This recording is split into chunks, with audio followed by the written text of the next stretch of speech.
Hari itu seharusnya menjadi hari peringatan kematian bapak mertua saya. Tapi, di tengah acara, kakak ipar saya berdiri dan menunjuk wajah saya di depan seluruh keluarga besar. Perempuan numpang seperti dia tidak pantas duduk di kursi depan, katanya. Mereka tidak tahu satu hal. Rumah tempat mereka berdiri sombong sore itu. Setiap jengkalnya. Sudah lama bukan lagi milik mereka. Halo, sahabat semua. Selamat datang kembali di channel ini. Tempat kita berbagi kisah-kisah kehidupan rumah tangga yang syarat pelajaran. Sebelum kita mulai, jangan lupa tuliskan dari kota mana kalian menonton di kolom komentar. Tekan tombol like dan subscribe, supaya kami makin semangat menghadirkan cerita yang lebih baik lagi. Sekarang, mari kita mulai. Nama saya Maharani. Usia saya 36 tahun. Saya bekerja sebagai pemilik sebuah klinik perawatan di kawasan Bintaro. Sudah 8 tahun saya menjadi istri dari seorang lelaki bernama Reza. Dan selama 8 tahun itu pula, saya belajar satu hal yang pahit, bahwa kebaikan yang diberikan tanpa batas seringkali dibalas dengan penghinaan. Dulu saya hanyalah seorang perawat biasa di sebuah rumah sakit swasta.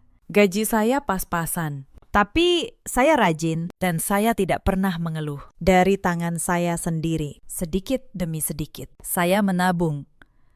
Saya mengambil kursus manajemen di malam hari. Saya belajar membaca laporan keuangan. Dan setelah bertahun-tahun, saya berhasil membuka klinik kecil saya sendiri. Klinik itu tumbuh.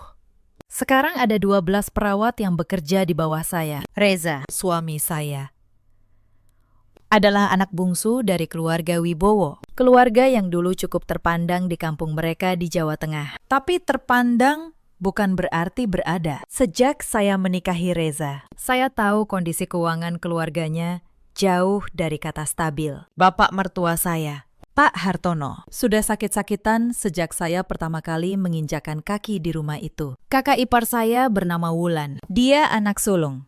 Usianya 42 tahun. Wulan menikah dengan seorang pegawai biasa, tapi gaya hidupnya selalu di atas kemampuan. Tas bermerek, liburan ke luar negeri, arisan dengan ibu-ibu sosialita. Semua itu dibiayai entah dari mana. Dan saya sejak awal sudah bisa menebak dari mana. Lalu ada Dina, adik ipar saya. Usianya 30 tahun. Dina belum menikah. Kerjanya tidak menentu, tapi soal menghabiskan uang, dia tidak kalah dari Wulan. Keduanya, Wulan dan Dina, selalu kompak dalam satu hal, memandang rendah saya.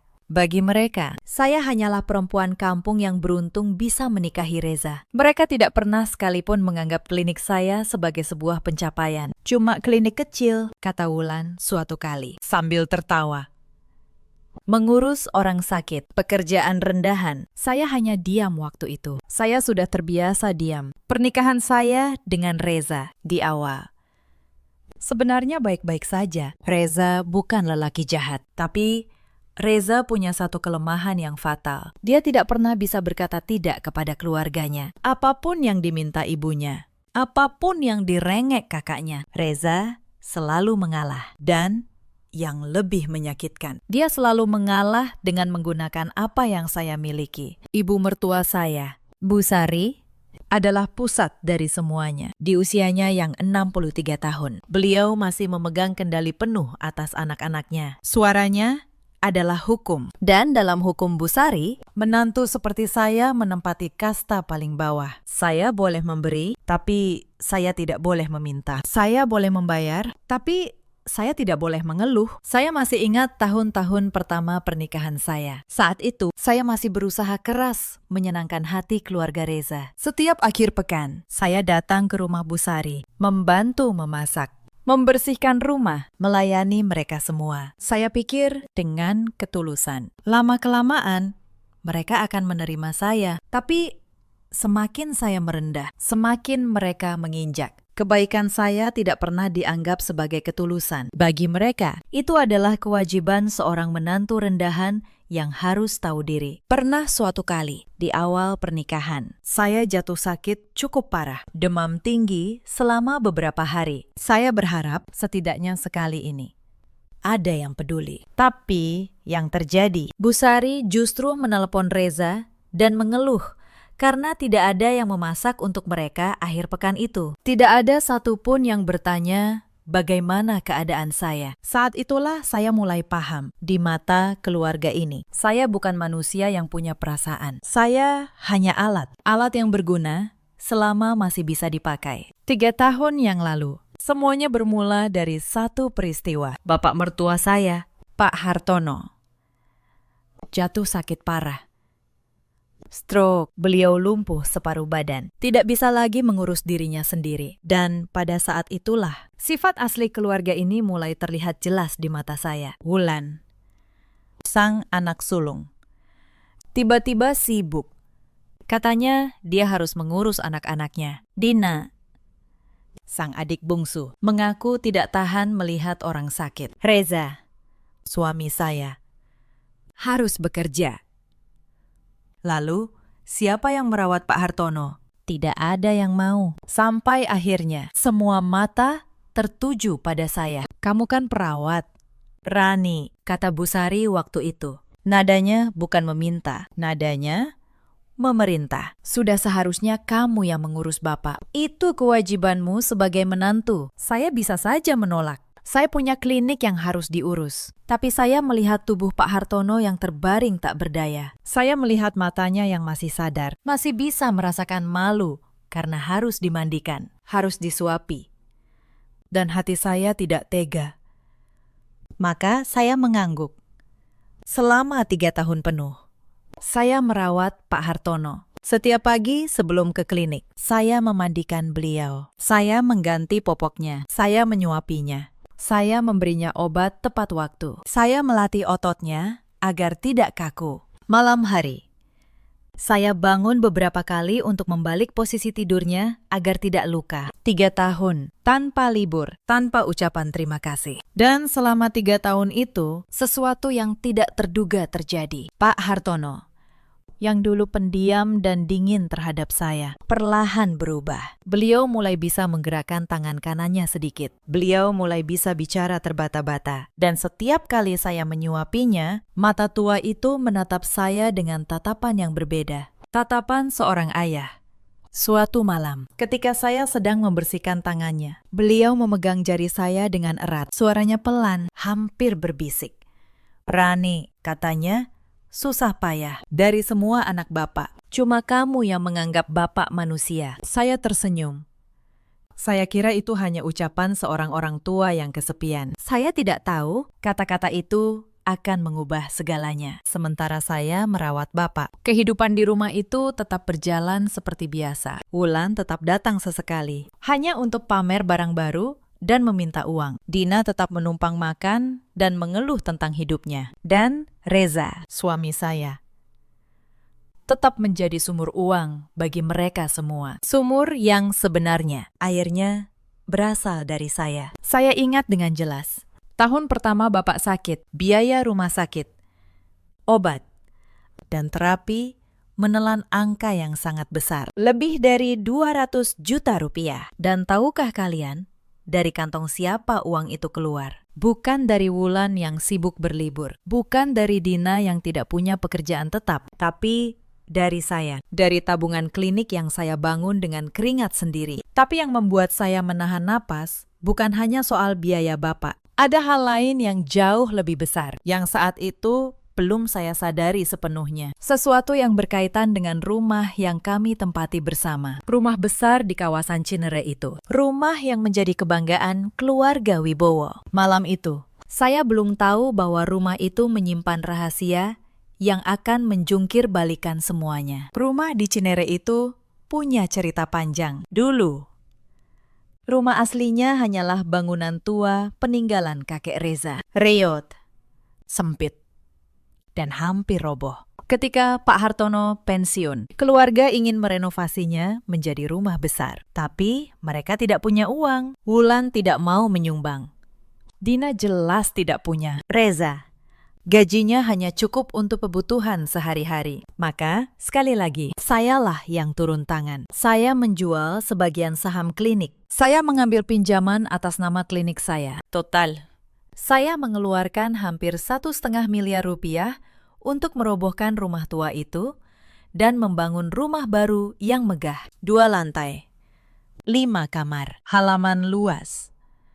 Rumah yang kini mereka banggakan ke seluruh tetangga. Saya melakukan itu bukan karena pamrih. Saya melakukannya karena saya pikir ini rumah keluarga, tempat kami semua berkumpul. Tapi ada satu hal yang saya lakukan dengan sangat hati-hati waktu itu. Karena uang pembangunan seluruhnya dari saya. Dan karena rumah tua itu hanya warisan tak bersurat. Saya mengurus semua dokumennya secara resmi melalui notaris. Sertifikat rumah baru itu, atas saran pengacara saya, dibuat atas nama saya sendiri, Maharani. Bukan atas nama Reza, bukan atas nama keluarga Wibowo. Saya tidak pernah mengumumkan hal itu. Saya menyimpannya rapat-rapat. Bagi keluarga Wibowo, rumah itu adalah rumah mereka. Mereka tidak pernah bertanya. Dan saya tidak pernah memberitahu. Saya membiarkan mereka merasa memiliki. Karena saya pikir selama kami rukun. Surat-surat itu hanya sehelai kertas yang tidak perlu dibicarakan. Saya salah. Kertas itu suatu hari akan menjadi senjata yang menentukan. Mari saya ceritakan bagaimana penghinaan demi penghinaan mulai menumpuk. Semuanya berawal beberapa bulan setelah Bapak mulai membaik sedikit. Hari itu, Wulan datang ke rumah dengan wajah berseri. Dia baru saja pulang dari Singapura. Tangannya penuh dengan kantong belanjaan bermerek. Dia memamerkan tas barunya kepada semua orang di ruang tamu. Ini limited edition, katanya bangga. Cuma ada beberapa di dunia. Saya hanya tersenyum tipis. Saya tahu liburan itu dan tas itu dibayar dengan uang yang Reza kirimkan minggu lalu. Uang yang saya berikan kepada Reza untuk kebutuhan Bapak. Saya mencoba bicara baik-baik kepada Reza malam itu. Mas, kata saya pelan. Uang untuk terapi Bapak bulan ini sudah menipis. Tolong jangan diberikan ke Mbak Wulan dulu. Reza menunduk. Kakak lagi butuh. Rani, nanti aku ganti. Tapi nanti itu tidak pernah datang. Dan Bapak di kamarnya tetap membutuhkan obat yang harus saya beli lagi dengan uang saya sendiri. Itu baru permulaan. Beberapa minggu kemudian, Dina datang membawa masalah baru. Dia terjerat utang, pinjaman online. Jumlahnya 50 juta rupiah. Dan bunganya mencekik. Penagih utang mulai meneror keluarga. Busari panik. Dan tahukah kalian apa solusi yang mereka temukan? Mereka berkumpul di ruang tamu, lalu memanggil saya. Rani, kata Busari dengan nada memerintah. Dina ini adikmu juga sekarang. Kamu punya klinik, bantu dia lunasi utangnya. Saya terdiam. 50 juta bukan jumlah kecil. Bu, kata saya, hati-hati. Dina sudah dewasa. Utang ini akibat dari pilihannya sendiri. Kalau saya bayar sekarang, dia akan mengulanginya lagi. Wajah Busari langsung berubah merah. Beraninya kamu, dasar menantu pelit. Untuk apa kamu punya uang banyak kalau tidak bisa membantu keluarga? Reza, yang duduk di samping saya, tidak membela. Dia hanya menunduk. Lalu, dengan suara nyaris tak terdengar, dia berkata, Rani, tolong bantu adikku demi aku. Dan akhirnya, seperti biasa, saya mengalah.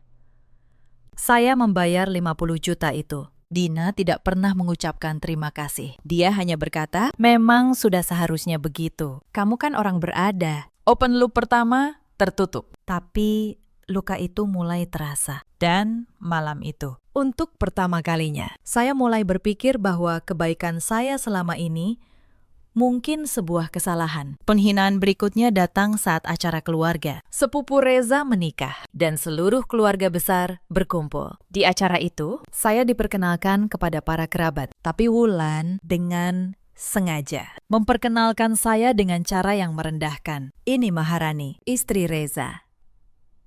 Katanya, dulu cuma perawat, untung dapat suami baik seperti adik saya. Tawa kecil terdengar di sekeliling. Saya hanya tersenyum, menelan rasa malu itu bulat-bulat. Padahal, Di acara itu, sayalah yang membayar sebagian besar biaya kado dan sumbangan keluarga. Atas nama keluarga Wibowo, mereka tampil terhormat di depan kerabat dengan uang yang keluar dari kantong saya. Dan tidak satu pun dari mereka merasa perlu berterima kasih. Bagi mereka, itu sudah kewajiban saya. Beberapa bulan berlalu. Kondisi Bapak naik turun, tapi ada satu hal yang konsisten. Setiap kali saya kelelahan merawat Bapak, setiap kali saya pulang larut dari klinik, lalu masih harus mengurus beliau. Tidak ada satupun anggota keluarga yang menawarkan bantuan. Yang ada, mereka justru menambah beban. Suatu hari, saya pulang dari klinik dalam keadaan sangat lelah. Saya baru saja menangani pasien darurat. Begitu sampai rumah, Wulan menyambut saya dengan keluhan. "Rani,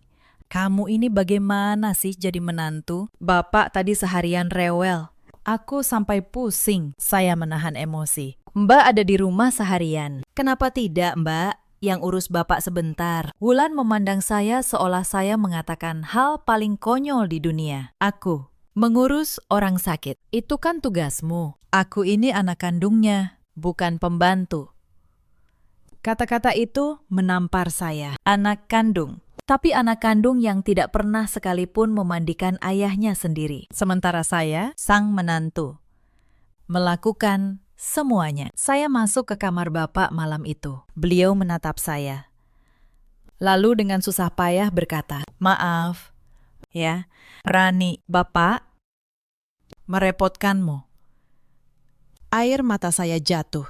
Bukan karena lelah merawat beliau, tapi karena beliau satu-satunya orang yang sakit dan tak berdaya. Justru satu-satunya yang tahu berterima kasih. Lalu datang puncak dari semua kesombongan itu. Hari ulang tahun Bu Sari. Keluarga mengadakan pesta besar di rumah. Sekali lagi, sayalah yang membayar semua biayanya. Catering, dekorasi, semuanya. Di tengah pesta, Bu Sari berdiri untuk memberi sambutan. Dia berterima kasih kepada Wulan yang katanya selalu ada untuk ibu. Dia berterima kasih kepada Dina yang selalu menemani. Dia berterima kasih kepada Reza, anak kesayangannya. Nama saya tidak disebut sama sekali. Padahal, seluruh pesta itu dari awal sampai akhir adalah hasil uang saya. Saya berdiri di sudut ruangan, memegang nampan. Seperti pelayan di rumah saya sendiri. Dan saat itulah, seorang kerabat jauh berbisik kepada saya. "Kamu sabar sekali ya, Rani. Diperlakukan seperti pembantu di keluarga yang kamu biayai sendiri." Bisikan itu membuat sesuatu di dalam dada saya retak. Untuk pertama kalinya, saya bertanya pada diri sendiri, sampai kapan saya akan terus seperti ini? Tapi titik baliknya yang sebenarnya terjadi di kamar Bapak. Beberapa bulan setelah pesta itu, kondisi Pak Hartono memburuk drastis. Dokter berkata, waktunya tidak lama lagi, dan di hari-hari terakhirnya, beliau meminta sesuatu yang mengejutkan saya. Beliau meminta saya memanggil notaris. Notaris pribadi, bukan yang lain. Dan beliau melarang saya memberitahu siapapun di keluarga. "Bapak ingin meluruskan satu hal sebelum pergi," katanya pelan. Saya menuruti permintaannya. Notaris datang diam-diam. Mereka berbicara berdua di kamar, sementara saya menunggu di luar. Saya tidak tahu apa yang mereka bicarakan. Saya hanya tahu, setelah notaris pergi, Bapak memanggil saya. Beliau menyerahkan sebuah map coklat ke tangan saya. "Simpan ini," katanya. "Jangan dibuka sebelum waktunya. Kamu akan tahu kapan saatnya." Dan beliau menggenggam tangan saya untuk yang terakhir kalinya. 3 hari kemudian, Pak Hartono meninggal dunia. Seluruh keluarga berkumpul, menangis, berduka. Wulan menangis paling keras. Padahal 3 tahun terakhir, dia hampir tak pernah menengok ayahnya. Dina meratap di depan para pelayat. Drama kesedihan yang sempurna untuk dipertontonkan. Sementara saya, yang merawat beliau setiap hari selama 3 tahun, hanya bisa diam di sudut, memegang map coklat yang belum saya buka. Setelah pemakaman, sikap keluarga terhadap saya berubah lebih buruk. Selama ini, mungkin keberadaan saya masih dianggap berguna karena saya yang merawat Bapak. Tapi sekarang, Bapak sudah tiada. Saya, di mata mereka, sudah tidak punya fungsi lagi. Dan mereka mulai memikirkan bagaimana cara menyingkirkan saya. Suatu malam, tanpa sengaja, saya mendengar percakapan di ruang keluarga. Wulan, Dina, dan Bu Sari berbisik-bisik. Sekarang, Bapak sudah tidak ada, kata Wulan. Untuk apa lagi Rani di sini? Suruh Reza ceraikan saja dia. Toh dia cuma perawat. Rumah ini, harta ini, semua milik kita. Bu Sari mengangguk. Iya, tapi pelan-pelan. Kuras dulu uangnya. Setelah itu, baru kita usir. Saya berdiri di balik dinding, mendengar semuanya. Tangan saya dingin. Tapi anehnya, hati saya justru menjadi sangat tenang. Malam itu, saya pulang ke kamar. Saya membuka lemari dan mengeluarkan 2 hal. Yang pertama, sertifikat rumah yang sudah lama saya simpan atas nama saya, Maharani. Yang kedua, map coklat, pemberian Bapak yang belum pernah saya buka. Tangan saya gemetar saat membuka map itu. Dan ketika saya membaca isinya, napas saya tertahan. Apa yang tertulis di sana mengubah segalanya. Di dalam map itu ada surat wasiat resmi. Ditulis dan disahkan oleh notaris. Ditandatangani oleh Pak Hartono di hari-hari terakhirnya. Isinya jelas. Seluruh sisa harta pribadi Pak Hartono, termasuk tabungan emas yang selama ini disembunyikan dari anak-anaknya, dan sebidang tanah warisan di kampung yang ternyata bernilai miliaran. Semuanya diwariskan kepada satu orang, bukan kepada Wulan, bukan kepada Dina, bukan kepada Reza, tapi kepada saya, Maharani.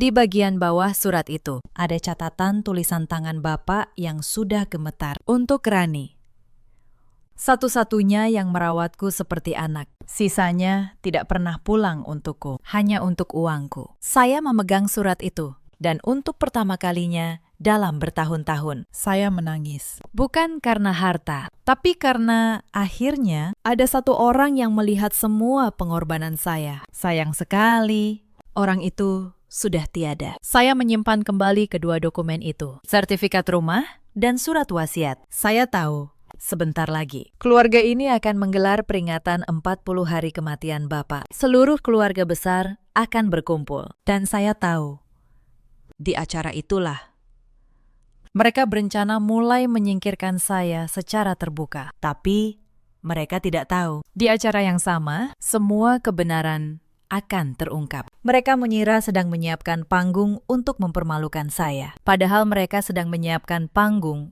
untuk kehancuran mereka sendiri. Sebelum hari peringatan itu tiba, masih ada beberapa penghinaan yang harus saya telan. Penghinaan yang tanpa mereka sadari justru semakin meyakinkan saya bahwa keputusan yang akan saya ambil sudah benar. Suatu pagi, Wulan datang ke rumah dan langsung meminta kunci mobil SUV saya. Aku mau ke acara arisan di Pondok Indah, katanya. Tanpa basa-basi, mobilku sedang di bengkel. Pinjam mobilmu. Ya, dia bahkan tidak bertanya. Dia memerintah. Saya menjelaskan bahwa saya membutuhkan mobil itu untuk ke klinik. Tapi Wulan langsung memasang wajah masam. Klinik. Memang apa pentingnya klinik kecilmu itu dibanding acara keluargaku? Jangan pelit, Rani. Demi menghindari keributan, saya mengalah. Saya menyerahkan kunci itu, dan sore harinya, mobil saya kembali dalam kondisi yang membuat saya menahan napas. Bemper depannya penyok, ada goresan panjang di sisi kanan. Wulan menyerahkan kunci dengan santai. Tadi ada yang menyerempet sedikit. Bukan salahku, nanti kamu betulkan sendiri, ya. Kamu kan punya uang. Lalu dia pergi begitu saja, tanpa rasa bersalah. Biaya perbaikannya, sekali lagi, keluar dari kantong saya. Beberapa hari kemudian, ada kejadian yang lebih menyakitkan lagi. Sebuah perusahaan asuransi besar datang ke klinik saya, menawarkan kerjasama yang sangat menguntungkan. Itu adalah pencapaian besar bagi saya. Hasil kerja keras bertahun-tahun. Dengan gembira, saya menceritakannya saat makan malam keluarga. Tapi alih-alih ikut senang, Bu Sari justru berkata dengan nada meremehkan, "Sudahlah, Rani. Jangan terlalu bangga dengan urusan klinikmu itu. Perempuan yang baik itu mengurus keluarga, bukan sibuk dengan bisnis." Untung Reza mau menerimamu yang sibuk begitu. Reza, sekali lagi, hanya diam. Tidak ada satu kata pun yang membela pencapaian saya. Saya menelan kekecewaan itu dalam diam. Tapi di dalam hati, sebuah keputusan semakin mengeras. Saya sudah memberikan terlalu banyak kepada orang-orang yang tidak pernah menganggap apapun yang saya lakukan sebagai sesuatu yang berharga. Malam itu, saya kembali membuka lemari saya. Saya menatap sertifikat rumah dan map coklat dari Bapak. Saya tahu waktunya semakin dekat. Saya hanya menunggu momen yang tepat. Dan momen itu ternyata akan datang lebih cepat dari yang saya kira. Hari peringatan 40 hari itu pun tiba. Sejak pagi, rumah di Cinere sudah ramai. Tenda dipasang di halaman. Kursi-kursi diatur rapi. Catering didatangkan. Dan sekali lagi, semua biaya itu tanpa banyak bicara keluar dari kantong saya. Para kerabat dari berbagai kota mulai berdatangan. Paman, bibi, sepupu. Semua hadir untuk mendoakan almarhum Pak Hartono. Saya bangun sangat pagi hari itu. Saya menyiapkan segala sesuatu, memastikan acara berjalan lancar. Saya memakai pakaian sederhana, karena memang saya tidak pernah suka berlebihan. Tapi justru pakaian sederhana itu yang menjadi bahan ejekan pertama di pagi itu. Wulan datang dengan gaun mahal dan perhiasan bertumpuk. Melihat penampilan saya, dia mencibir. Astaga, Rani, ini acara keluarga terhormat. Masa kamu pakai baju seperti pembantu begitu? Memalukan saja. Dina yang berdiri di sebelahnya ikut tertawa. Biarin. Mbak, dia kan memang asalnya begitu. Susah diubah. Saya hanya tersenyum. Hari ini, saya tidak akan terpancing. Saya tahu apa yang ada di dalam tas saya. Acara dimulai. Doa dipanjatkan untuk almarhum. Para kerabat duduk di kursi yang sudah disiapkan. Kursi-kursi depan. Kursi kehormatan.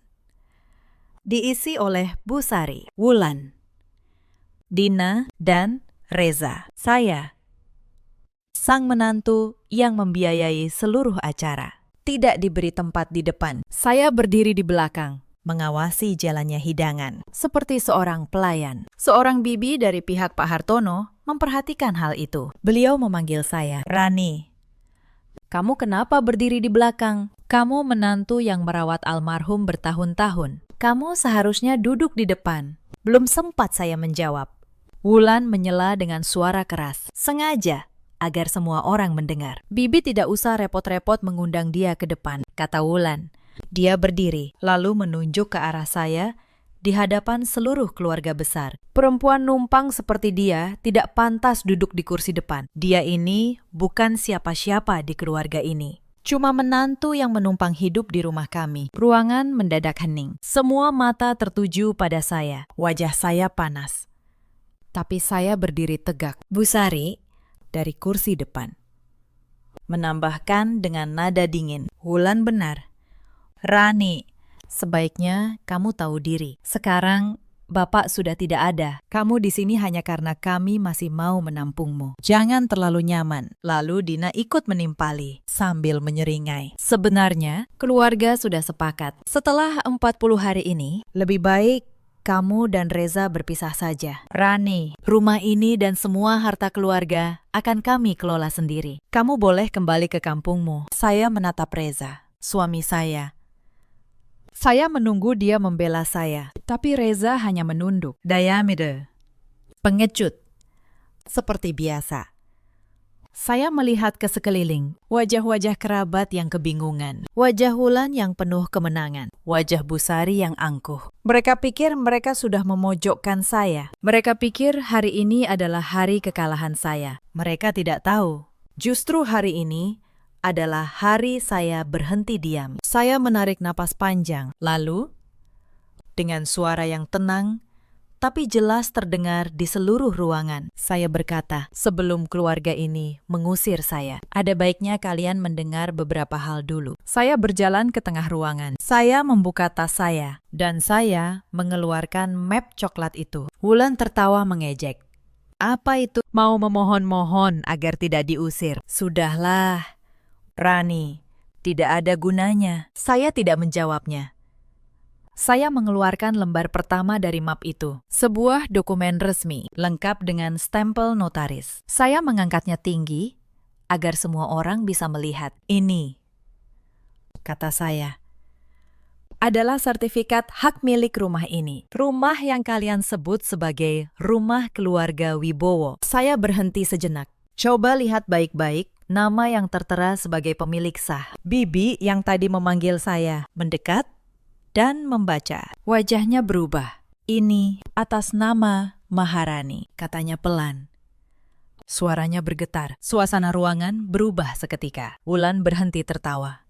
Bu Sari bangkit dari kursinya. Apa maksudmu? Bentak Bu Sari. Rumah ini milik keluarga. Itu pasti surat palsu. Saya menatapnya tenang. Silahkan, Bu. Panggil notaris manapun. Periksa keasliannya. Rumah tua peninggalan kakek dulu memang milik keluarga. Tapi rumah tua itu sudah saya robohkan 3 tahun lalu. Bangunan yang kalian banggakan sekarang ini. Dari pondasi sampai atap dibangun dengan uang saya. Hampir 1,5 miliar rupiah. Dan semua dokumennya saya urus secara sah. Atas nama saya, wajah Reza pucat pasi. Dia tahu ini benar. Dia ada di sana ketika rumah itu dibangun. Dia tahu dari kantong siapa uang itu keluar. Rani, katanya gemetar. Kamu, kenapa tidak pernah bilang? Saya menatapnya. Untuk apa saya bilang? Mas, saya pikir kita keluarga. Saya pikir tidak perlu ada perhitungan. Tapi ternyata kalian sendiri yang mengajari saya bahwa di keluarga ini semua harus dihitung. Wulan, yang masih tidak mau kalah, berteriak. Itu tidak adil. Rumah ini tetap rumah keluarga. Kamu tidak bisa mengusir kami. Saya tersenyum. Saya belum mengusir siapapun, Mbak. Tapi karena Mbak menyebut saya perempuan numpang, mari kita lihat. Siapa sebenarnya yang menumpang di sini? Saya mengeluarkan lembar berikutnya, sebuah dokumen lain. Ini surat wasiat resmi almarhum Bapak. Disahkan notaris. Ditandatangani beliau sebelum meninggal. Mendengar kata wasiat, seluruh ruangan terdiam total. Wulan dan Dina saling pandang. Bu Sari terlihat gugup untuk pertama kalinya. Wasiat apa? Tanya Bu Sari dengan suara serak. Bapak tidak pernah bilang soal wasiat. Saya membacakan isinya dengan suara lantang. Seluruh harta pribadi saya, termasuk tabungan emas dan tanah warisan di kampung, saya wariskan sepenuhnya kepada menantu saya, Maharani. Karena dialah satu-satunya yang merawat saya seperti anak. Anak-anak kandung saya tidak pernah pulang untuk saya, hanya untuk uang saya. Wulan menjerit. Tidak mungkin, itu bohong. Bapak tidak mungkin menulis itu. Saya menyerahkan dokumen itu kepada Bibi untuk diperiksa. Bibi membaca, lalu mengangguk pelan. Ini asli.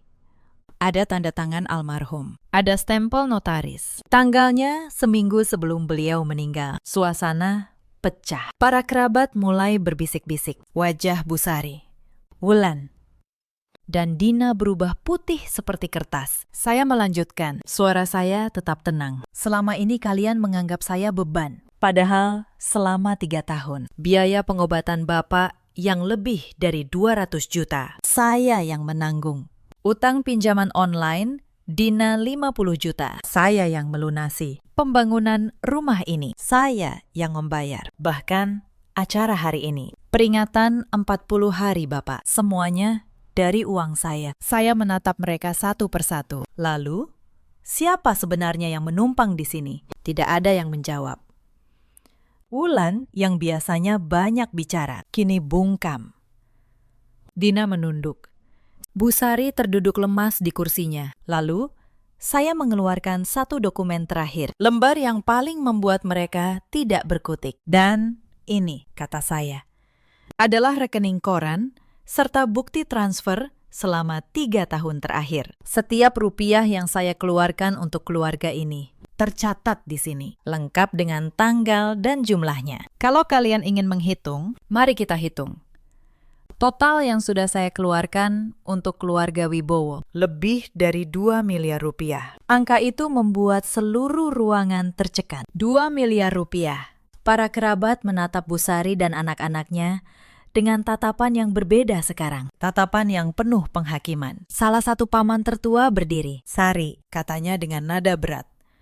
"Selama ini kami kira kalian yang menanggung semuanya. Ternyata menantu yang kalian hina ini yang membayar semuanya. Sementara kalian mengusirnya seperti pembantu. Kalian seharusnya malu." Bu Sari membuka mulut, mencoba membela diri. Tapi Rani sudah seharusnya membantu. Dia kan bagian dari keluarga. Paman itu memotong dengan tajam. "Bagian dari keluarga. Tadi kalian sendiri yang menyebutnya perempuan numpang. Tadi kalian sendiri yang mau mengusirnya. Sekarang setelah tahu semua harta atas namanya, baru dia jadi bagian dari keluarga." Saya menatap Reza, suami saya. Lelaki yang selama 8 tahun selalu memilih keluarganya di atas saya. Lelaki yang tadi diam ketika saya dihina di depan semua orang. "Mas Reza," kata saya pelan.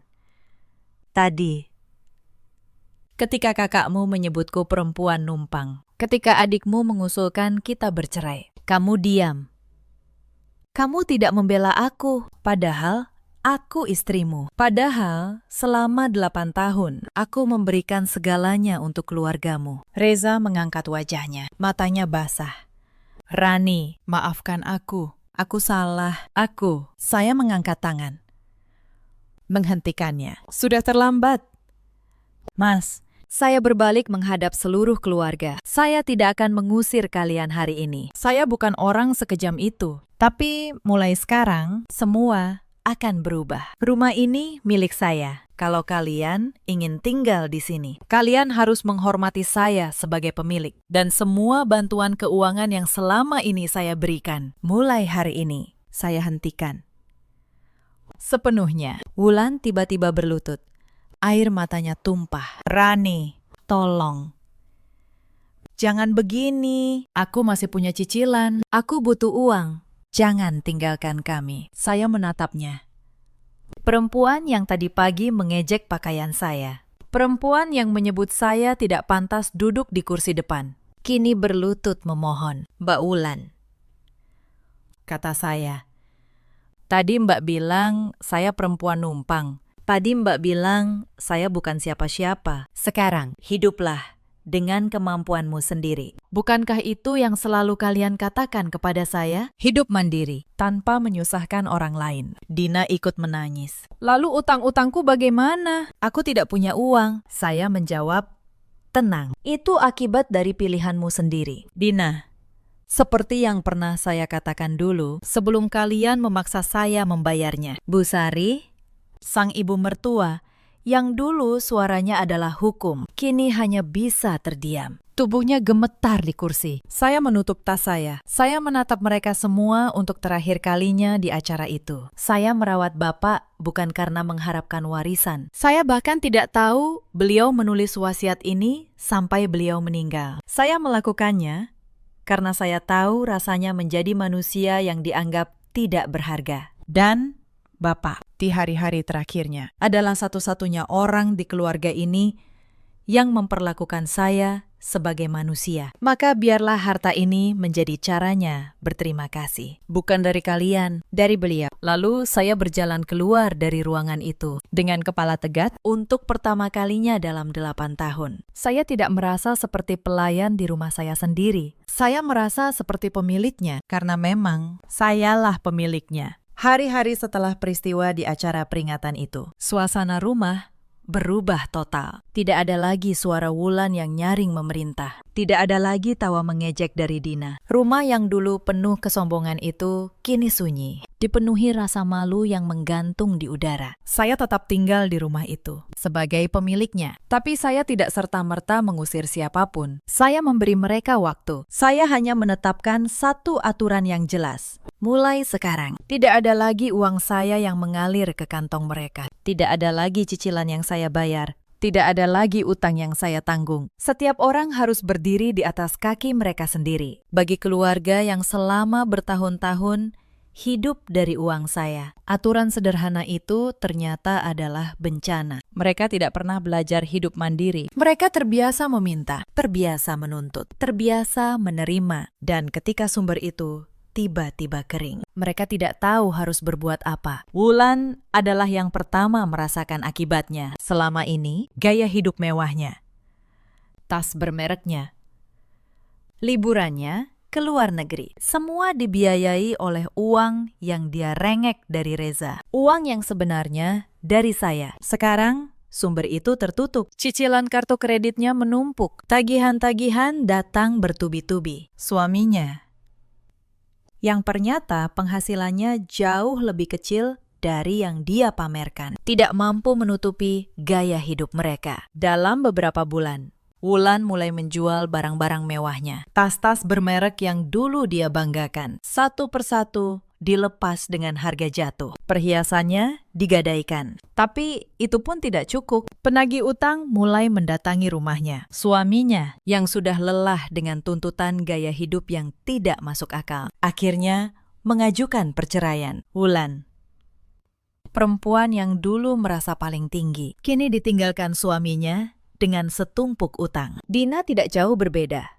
Utang pinjaman online-nya yang dulu saya lunasi, kini menumpuk lagi karena dia tidak pernah berhenti berutang. Tanpa ada saya yang membayar, penagih utang meneror hidupnya siang dan malam. Dina, yang dulu santai dan suka bermalas-malasan, kini terpaksa mencari pekerjaan apapun untuk bertahan hidup. Tapi karena tidak punya keahlian dan tidak terbiasa bekerja keras, dia berpindah-pindah dari satu pekerjaan kasar ke pekerjaan kasar lainnya. Bu Sari, sang ibu mertua, mengalami pukulan paling berat. Selama puluhan tahun, beliau merasa menjadi penguasa di keluarga. Suaranya adalah hukum. Tapi kini, setelah semua kebenaran terungkap di depan keluarga besar, kewibawaannya runtuh. Para kerabat yang dulu menghormatinya, kini memandangnya dengan sinis. Cerita tentang bagaimana keluarga Wibowo menghina menantu yang membiayai mereka, menyebar ke seluruh keluarga besar. Bu Sari, yang dulu bangga menjadi pusat perhatian, kini malu untuk keluar rumah. Dan Reza, suami saya, lelaki yang selalu memilih diam. Setelah peristiwa itu, dia berusaha keras memperbaiki keadaan. Dia meminta maaf berulang kali. Dia mencoba menunjukkan bahwa dia berubah. Tapi ada luka yang tidak bisa disembuhkan hanya dengan kata maaf. 8 tahun saya menunggu dia membela saya. Dan di saat yang paling penting, dia memilih diam. Saya merenung lama. Saya bertanya pada diri sendiri, apakah saya masih ingin melanjutkan pernikahan ini? Reza bukan lelaki jahat, tapi dia lemah. Dan kelemahannya selama bertahun-tahun telah menjadi pintu masuk bagi keluarganya untuk menginjak-injak harga diri saya. Saya tidak ingin menghabiskan sisa hidup saya merasa seperti orang asing di rumah saya sendiri. Pada akhirnya, saya membuat keputusan. Saya berbicara dengan Reza secara baik-baik. Mas, kata saya, aku tidak membencimu. Tapi aku tidak bisa lagi hidup dalam pernikahan di mana aku harus terus-menerus membuktikan kelayakanku. Aku lelah. Mas, Reza menangis. Tapi dia tahu, dia tidak punya hak untuk menahan saya. Kami berpisah baik-baik. Tanpa pertengkaran, tanpa drama, Reza pindah dari rumah itu. Kembali tinggal bersama ibunya, yang kini hidup dalam kesederhanaan yang terpaksa. Saya tetap tinggal di rumah Cinere yang menjadi milik saya. Tapi setelah beberapa waktu, saya memutuskan untuk menjualnya. Rumah itu menyimpan terlalu banyak kenangan pahit. Saya menjualnya dengan harga yang sangat baik, mengingat lokasinya yang strategis dan bangunannya yang megah. Uang dari penjualan itu saya gunakan untuk mengembangkan klinik saya. Klinik kecil yang dulu mereka ejek sebagai pekerjaan rendahan, kini berkembang menjadi sebuah pusat perawatan kesehatan yang besar. Saya membuka cabang kedua, lalu cabang ketiga. Puluhan orang bekerja di bawah saya. Saya, perempuan yang dulu disebut hanya perawat biasa, kini menjadi pengusaha yang dihormati. Dan saya melakukan semuanya sendiri, tanpa bantuan keluarga Wibowo, tanpa harus memohon kepada siapapun. Tanah warisan di kampung yang diwariskan Pak Hartono kepada saya ternyata bernilai jauh lebih besar dari dugaan. Daerah itu sedang berkembang menjadi kawasan industri. Harga tanahnya melonjak, tapi saya tidak menjualnya begitu saja. Saya membangun di atasnya sebuah panti perawatan untuk orang tua yang ditelantarkan keluarganya. Saya menamainya dengan nama Pak Hartono, karena beliaulah yang mengajari saya bahwa setiap orang tua berhak diperlakukan sebagai manusia sampai akhir hayatnya. Waktu pun berlalu. Hampir setahun setelah perpisahan itu, saya mendengar kabar tentang keluarga Wibowo dari seorang kerabat jauh. Kabar itu datang melalui sebuah pesan, lengkap dengan sebuah foto. Foto itu diambil di sebuah pasar tradisional di pinggiran kota. Di dalam foto, terlihat sebuah lapak kecil yang sangat sederhana, menjual gorengan dan nasi bungkus. Di balik wajan yang penuh minyak panas, berdiri seorang perempuan yang sedang mengipasi wajahnya karena kepanasan. Saya memperbesar foto itu, dan saya terkejut. Perempuan itu adalah Wulan. Penampilannya sangat berbeda dari yang dulu saya kenal. Tidak ada lagi tas bermerek, tidak ada lagi gaun mahal. Yang ada hanya daster lusuh yang ditutupi celemek penuh noda minyak. Kulitnya menggelap karena terpapar panas matahari dan kompor. Wajahnya yang dulu angkuh, kini terlihat lelah dan tua sebelum waktunya. Kerutan-kerutan jelas terlihat di sudut matanya. Keterangan foto itu ditulis oleh sang kerabat. Katanya, dia tidak sengaja lewat pasar itu dan hampir tidak mengenali Wulan. Kabarnya, suami Wulan sudah lama pergi. Kini Wulan harus berjualan gorengan untuk membayar sisa-sisa utangnya yang menumpuk. Dina, sang adik, kabarnya bekerja sebagai pelayan di sebuah rumah makan. Masih dikejar-kejar penagih utang. Dan Bu Sari, ibu mertua saya, kini tinggal dalam kesederhanaan. Dirawat seadanya oleh anak-anak yang dulu hanya pandai meminta, tapi tidak pandai merawat. Membaca kabar itu, saya menunggu perasaan apa yang akan muncul. Apakah saya akan merasa puas? Apakah saya akan tertawa? Tapi ternyata tidak ada satupun dari itu. Saya tidak merasa senang melihat penderitaan mereka, tapi saya juga tidak merasa kasihan. Yang saya rasakan hanyalah sebuah ketenangan, sebuah keyakinan bahwa hukum sebab akibat di dunia ini benar-benar bekerja. Wulan, yang dulu menghina pekerjaan saya dan menyebut saya tidak pantas, kini harus bertahan hidup dengan berjualan di pinggir jalan yang berdebu. Dina, yang dulu menganggap utang sebagai hal sepele yang bisa ditanggung orang lain, kini harus menanggung sendiri akibat dari kebiasaannya. Dan Bu Sari, yang dulu memperlakukan saya sebagai kasta terendah, kini merasakan sendiri bagaimana rasanya dirawat oleh anak-anak yang tidak tulus. Mereka akhirnya mendapatkan apa yang selalu mereka khotbahkan kepada saya. Hidup mandiri, tanpa menyusahkan orang lain. Sayangnya, mereka harus mempelajarinya di saat semua fasilitas yang dulu saya berikan sudah saya cabut hingga ke akarnya. Saya menutup ponsel saya. Saya tidak membalas pesan itu. Saya juga tidak menyebarkannya, karena bagi saya, kisah keluarga Wibowo sudah selesai. Saya tidak lagi terikat dengan kebencian atau dendam. Saya sudah melangkah jauh ke depan, ke kehidupan yang saya bangun sendiri, dengan tangan saya sendiri. Sore itu, saya duduk di teras klinik baru saya. Matahari mulai turun. Saya memandang ke arah jalan, ke arah orang-orang yang lalu lalang. Dan saya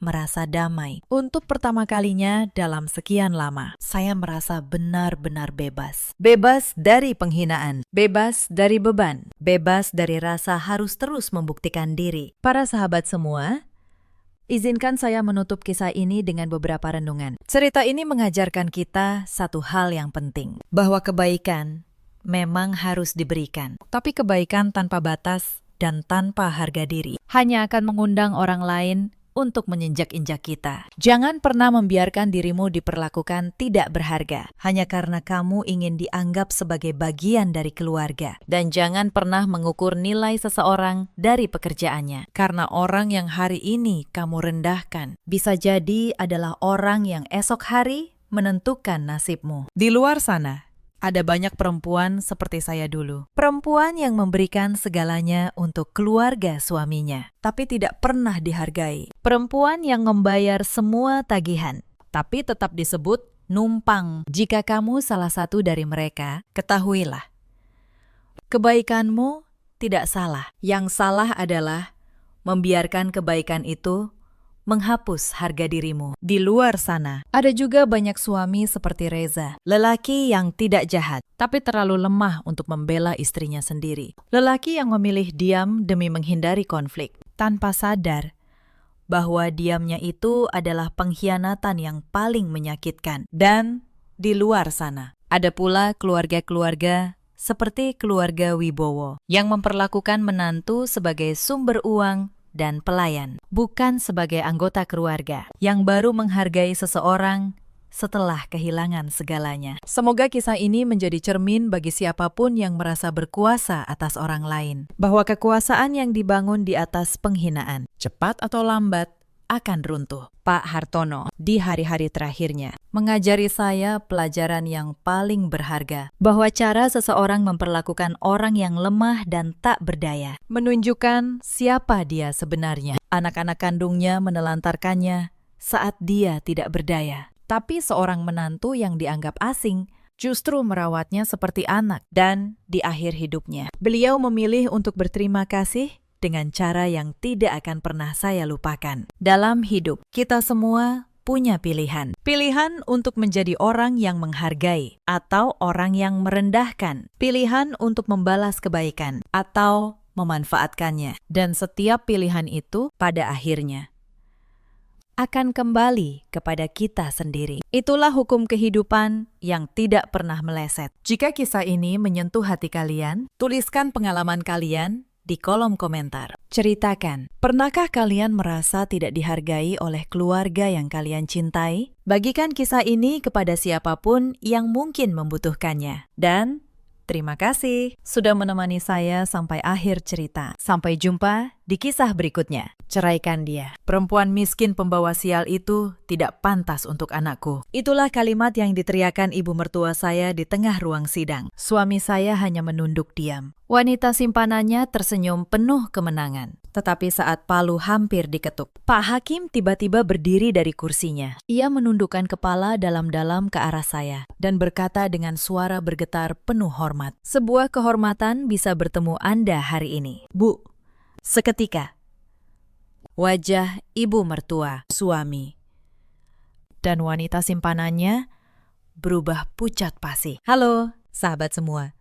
Selamat datang kembali di kanal ini. Sebelum cerita dimulai, tuliskan di kolom komentar dari kota mana kalian menyimak. Jangan lupa like dan subscribe agar kanal ini terus berkembang dan bisa menghadirkan kisah yang lebih menarik lagi. Siang itu, suasana ruang tamu terasa mencekam. Sebuah koper sedang dilempar ke lantai marmer hingga terbuka. Beberapa potong baju dan jilbab saya berhamburan keluar. Lalu terdengar suara logam berdenting. Puluhan keping uang receh dihambur ke arah saya, mengenai bahu dan dada saya sebelum jatuh berserakan di lantai. Saya hanya berdiri diam. Saya tidak menangis, saya tidak berteriak. Saya hanya menatap perempuan tua yang selama 7 tahun saya panggil ibu. Nama saya Andini. Usia saya 34 tahun. Di mata keluarga suami, saya hanyalah seorang istri sederhana yang tidak punya apa-apa. Tetapi mereka tidak pernah tahu siapa saya sebenarnya. Mari saya ceritakan dari awal. 7 tahun lalu, saya menikah dengan Radit. Saat itu ia hanyalah seorang karyawan biasa di sebuah perusahaan besar. Gajinya pas-pasan, mimpinya besar, dan saya dengan sengaja menyembunyikan segalanya darinya. Saya datang ke pernikahan itu dengan pakaian sederhana. Saya tinggal di rumah kontrakan kecil bersama Radit. Saya memasak sendiri, mencuci sendiri, dan mengurus rumah tangga tanpa pembantu. Semua orang mengira saya perempuan biasa dari keluarga miskin. Padahal ada satu rahasia yang saya simpan rapat-rapat. Sebuah rahasia yang akan mengubah segalanya pada hari di ruang sidang itu. Saya ingin dicintai sebagai Andini, bukan sebagai hartanya. Itu sebabnya saya memilih hidup sederhana dan menunggu untuk melihat hati Radit yang sebenarnya. Pada tahun-tahun pertama, semuanya baik-baik saja. Radit bekerja keras. Saya mendukungnya diam-diam, tanpa ia sadari. Saya membuka banyak pintu untuk karir suami saya itu. Promosi datang lebih cepat dari yang seharusnya. Proyek-proyek besar jatuh ke tangannya. Atasannya memujinya di depan banyak orang. Radit mengira itu semua hasil dari kemampuannya sendiri. Ia tidak pernah curiga. Ia bahkan mulai sombong. Lalu, ibu mertua datang tinggal bersama kami. Bu Yati namanya. Usianya 60 tahun. Sejak hari pertama, ia menatap saya dengan tatapan merendahkan. "Anakku terlalu baik untukmu," katanya suatu pagi. "Lihat tanganmu yang kasar itu. Lihat bajumu yang murahan. Kau tidak pantas mendampingi Radit." Saya hanya tersenyum. Saya menahan semuanya. Saya pikir mungkin seiring waktu ia akan melihat ketulusan saya. Saya salah besar. Setiap bulan, diam-diam, saya mengirimkan uang ke rekening Bu Yati, ratusan juta rupiah. Saya membiayai seluruh kemewahan hidupnya, perhiasan emasnya, arisannya, perjalanan umrohnya, semua dari uang saya. Tetapi saya tidak pernah mengaku. Saya membiarkan Radit yang mendapat pujian. Saya membiarkan Bu Yati mengira anaknya lah yang membiayai semuanya. Saya melakukannya karena saya mencintai keluarga ini. Sungguh, saya hanya ingin punya keluarga yang utuh, sesuatu yang tidak pernah saya miliki sejak kecil. Namun cinta yang tidak dihargai hanya akan jadi racun. Retak pertama muncul setahun lalu. Saat itu, seorang perempuan masuk ke dalam kehidupan kami. Namanya Rista. Usianya 30 tahun. Ia bekerja di kantor yang sama dengan Radit. Ia cantik, modis, dan selalu tampil mewah. Tas bermerek, mobil mengkilap, pakaian dari butik mahal. Bu Yati langsung jatuh hati pada perempuan itu. "Nah, perempuan seperti inilah yang pantas untuk anakku," katanya berulang kali.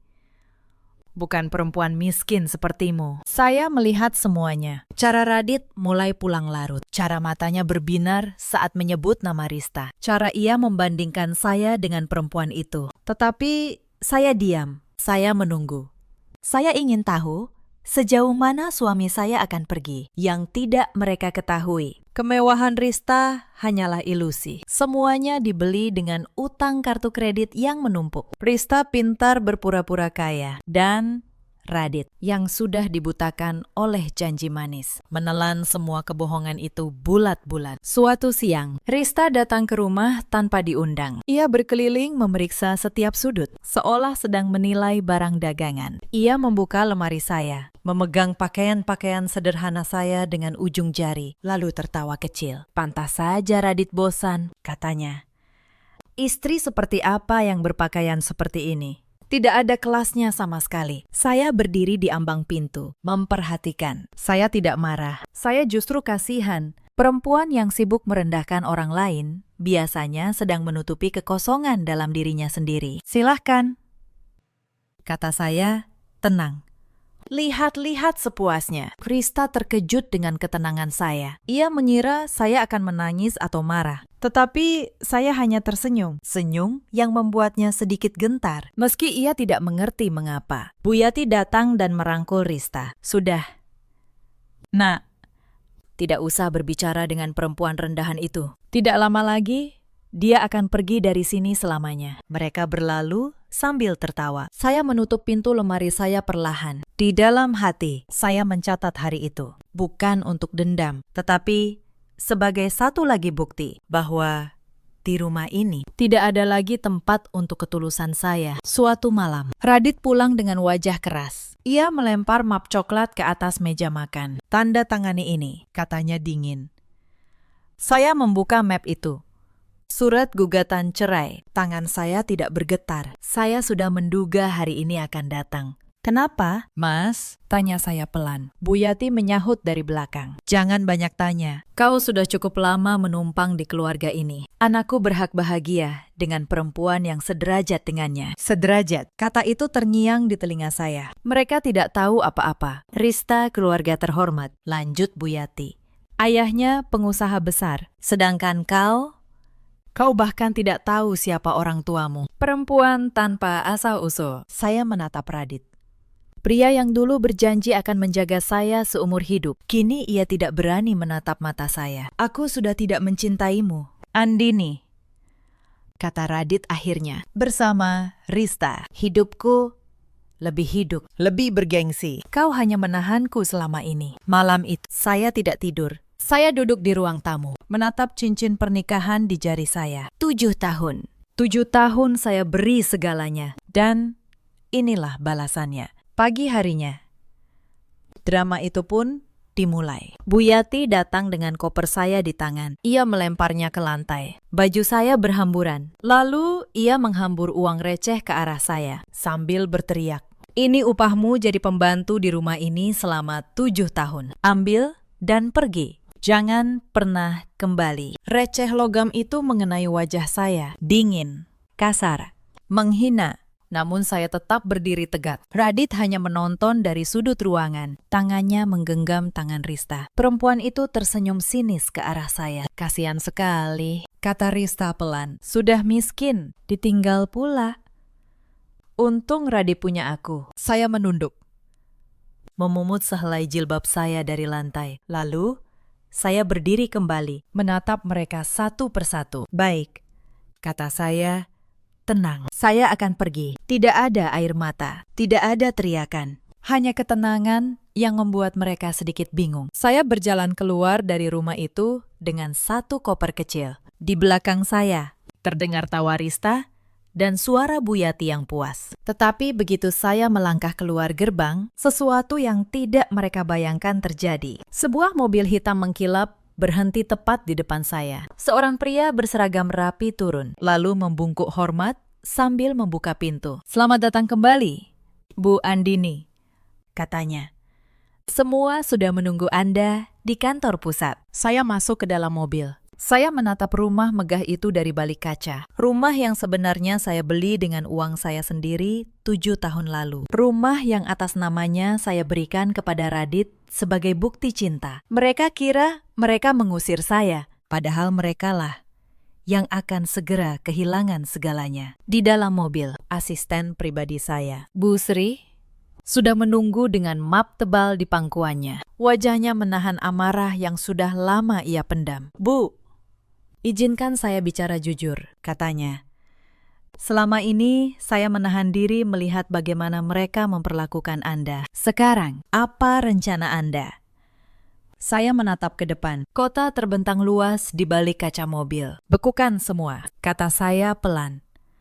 "Mulai hari ini, hentikan seluruh aliran dana ke rekening Bu Yati. Hentikan fasilitas kartu kredit perusahaan yang dipakai Radit. Dan tarik kembali semua keistimewaan yang selama ini saya berikan padanya tanpa ia sadari." Bu Sri tersenyum tipis. "Baik, Bu. Akan saya urus segera." Saya bersandar di kursi. Untuk pertama kalinya dalam 7 tahun, saya merasa bebas. Mobil membawa saya menuju sebuah gedung pencakar langit di pusat kota. Gedung yang namanya dikenal seluruh negeri. Gedung yang merupakan jantung dari kerajaan bisnis yang saya bangun diam-diam selama bertahun-tahun. Saat saya melangkah masuk, seluruh karyawan berdiri dan membungkuk hormat. Resepsionis menyapa saya dengan senyum penuh kehangatan. Para petinggi berbaris menyambut. Inilah dunia saya yang sesungguhnya. Dunia yang saya tinggalkan selama 7 tahun demi sebuah mimpi sederhana tentang keluarga yang utuh. Saya naik ke lantai tertinggi, ke ruang kerja yang luas, dengan pemandangan kota dari ketinggian. Bu Sri menata berkas-berkas di meja. Pak Surya, Direktur Utama, sudah menunggu. "Selamat datang kembali, Bu," kata Pak Surya. "Kami semua merindukan kepemimpinan langsung Anda. 7 tahun bukan waktu yang sebentar." Saya tersenyum. Saya sudah cukup lama bersembunyi. "Pak Surya, sekarang waktunya saya kembali." Hari-hari berikutnya, saya mulai membereskan satu persatu. Saya tidak melakukannya dengan amarah. Saya melakukannya dengan ketelitian seorang yang tahu persis kemana setiap rupiah mengalir. Hal pertama yang saya hentikan adalah seluruh keistimewaan Radit. Selama 7 tahun, tanpa ia sadari, saya telah menempatkannya di posisi yang jauh melampaui kemampuannya. Setiap kenaikan jabatan, saya yang menyetujui. Setiap proyek besar, saya yang mengarahkan agar jatuh ke tangannya. Setiap bonus, setiap fasilitas, semuanya keputusan saya. Saya melakukannya karena ingin suami saya merasa berhasil. Saya ingin ia bangga pada dirinya sendiri. Saya rela menyembunyikan kemampuan saya agar ia bisa bersinar. Tetapi kini, Saya tahu semua itu hanya menumbuhkan kesombongan di hatinya. Maka saya mencabutnya satu persatu, bukan untuk menjatuhkan, tetapi untuk menunjukkan padanya siapa dirinya tanpa tangan saya yang menopang. Hal kedua, saya menghentikan aliran dana ke rekening Bu Yati, ratusan juta setiap bulan, yang selama ini ia kira berasal dari anaknya. Saya ingin tahu, ketika kemewahan itu lenyap, apakah ia akan menyadari kesalahannya, atau justru semakin menyalahkan orang lain. Hal ketiga, saya menonaktifkan seluruh fasilitas kartu kredit yang terhubung dengan nama Radit dan keluarganya, termasuk yang dipakai Rista, yang ternyata diam-diam menumpang pada fasilitas suami saya. Semua saya lakukan dalam diam, tanpa pengumuman, tanpa drama. Saya hanya menarik kembali apa yang sejak awal memang milik saya dan membiarkan kenyataan berbicara dengan sendirinya. Sementara saya membenahi dunia saya. Dunia mereka mulai retak. Saya bersandar di kursi. Untuk pertama kalinya dalam 7 tahun, saya merasa benar-benar menjadi diri saya sendiri. Sementara itu, di rumah megah yang baru saja mengusir saya, kehidupan terus berjalan seolah tidak terjadi apa-apa. Radit memboyong Rista tinggal di rumah itu. Bu Yati menyambut perempuan itu bagai ratu. Mereka berpesta, mereka tertawa. Mereka merayakan kepergian saya seolah saya adalah beban yang akhirnya lepas. Akhirnya rumah ini bersih dari perempuan murahan itu, kata Bu Yati sambil menuangkan teh untuk Rista. Sekarang kita bisa hidup tenang. Rista mengangguk anggun. Tante tenang saja.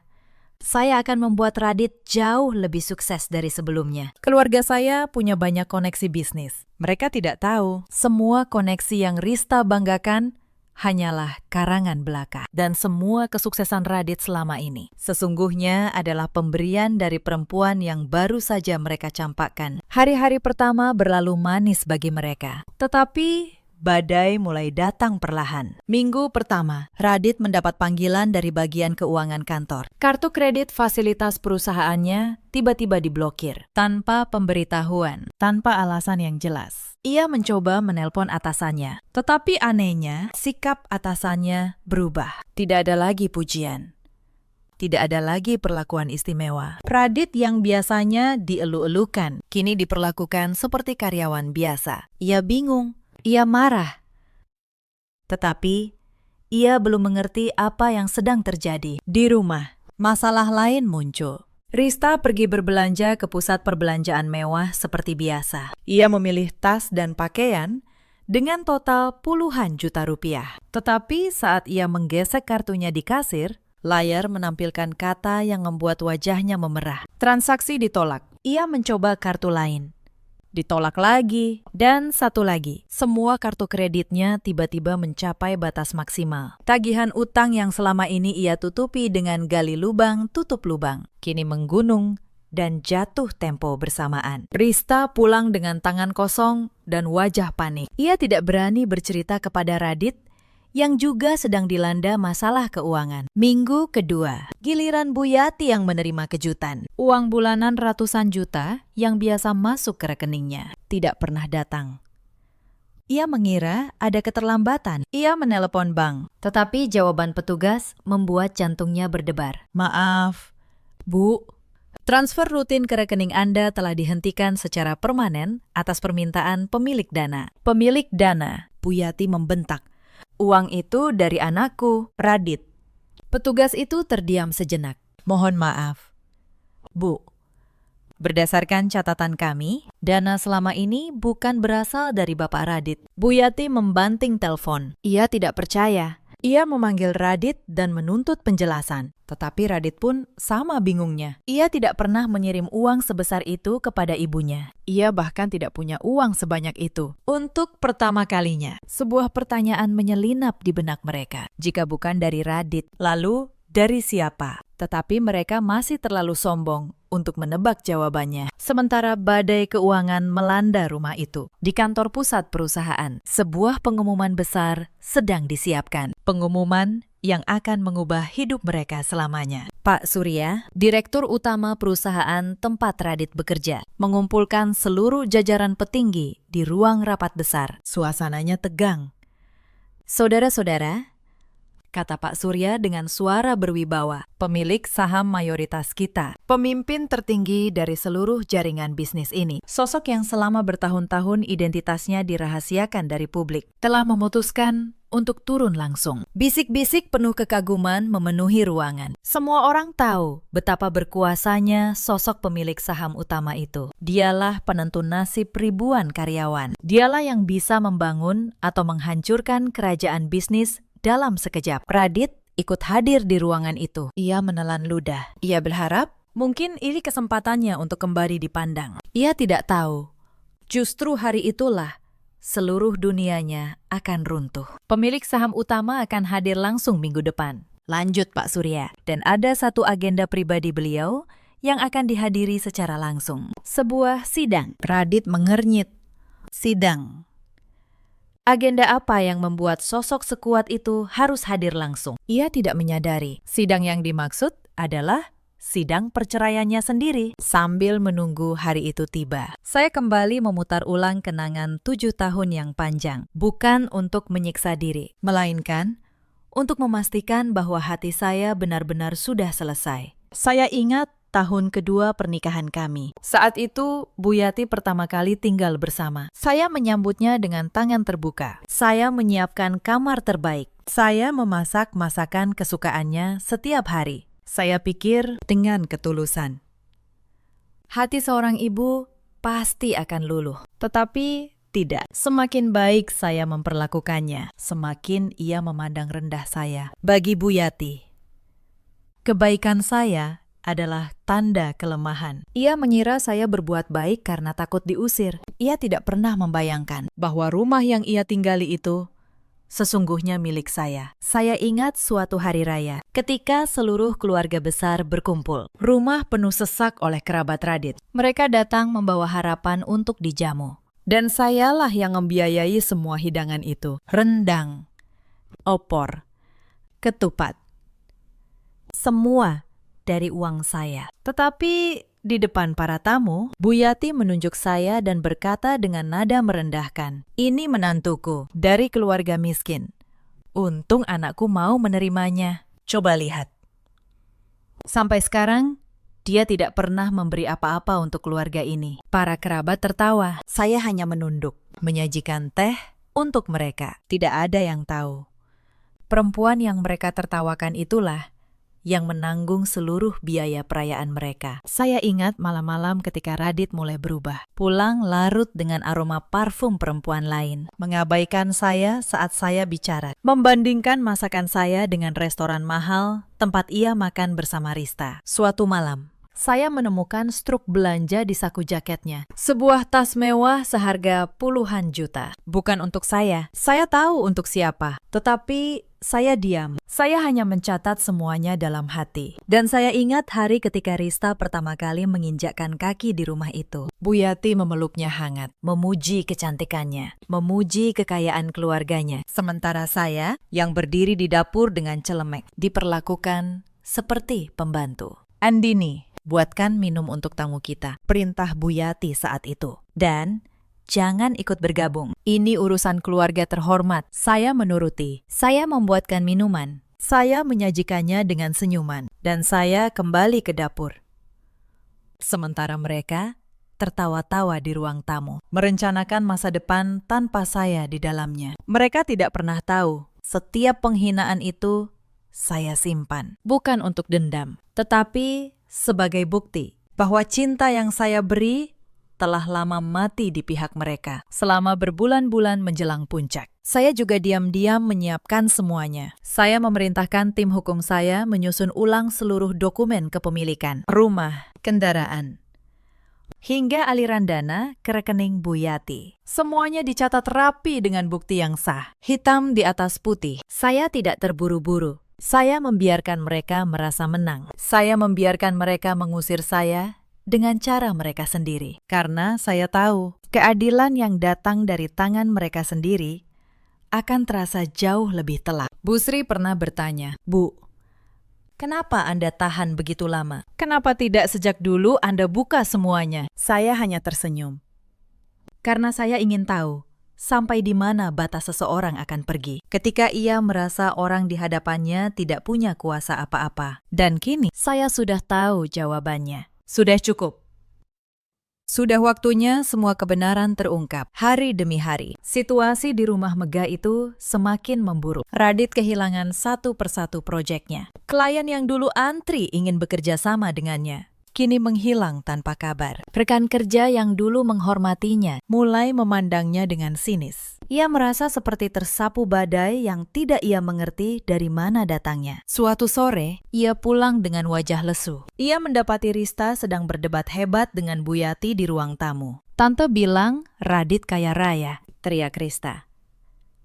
"Tapi sekarang kartu saya diblokir, rekening kami kosong. Dan dia bahkan tidak bisa membayar cicilan mobil. Kau yang menipu kami," balas Bu Yati tak kalah keras. "Kau bilang keluargamu pengusaha besar. Mana buktinya? Sampai sekarang tidak ada satupun keluargamu yang datang membantu." Radit berdiri di ambang pintu, menyaksikan dua perempuan yang ia banggakan kini saling menyalahkan. Untuk pertama kalinya, sebuah keraguan menyelinap di hatinya. Mungkinkah ia telah membuang sesuatu yang berharga? Bayangan wajah Andini melintas di benaknya. Perempuan yang selalu tenang, perempuan yang tidak pernah menuntut apapun, perempuan yang selalu menyiapkan makanan hangat untuknya setiap malam, tanpa pernah mengeluh.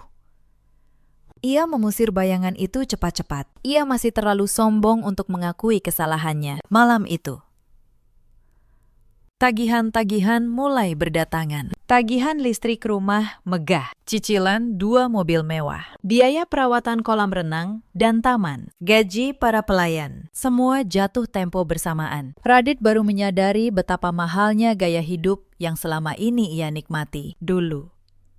Semua itu seperti terbayar dengan sendirinya. Ia tidak pernah memikirkannya. Kini, ia tahu ada tangan tak terlihat yang selama ini menanggung semuanya. Dan tangan itu kini telah ditarik. Para pelayan mulai mengundurkan diri satu persatu karena gaji mereka tertunda. Rumah megah itu yang dulu selalu bersih dan rapi, kini mulai berantakan. Debu menumpuk, taman mengering. Kemewahan itu perlahan memudar di depan mata mereka. Bu Yati yang biasa hidup dilayani, kini harus memasak sendiri. Tangannya yang dulu hanya memegang perhiasan, kini harus mencuci piring. Ia mengeluh setiap hari, menyalahkan semua orang, kecuali dirinya sendiri. Rista mulai sering keluar rumah dan pulang larut. Ia mencari pria lain yang bisa membiayai gaya hidupnya. Bagi perempuan seperti dia, cinta hanyalah alat. Dan Radit yang sudah bangkrut tidak lagi berguna baginya. Tetapi puncak dari segalanya belum datang.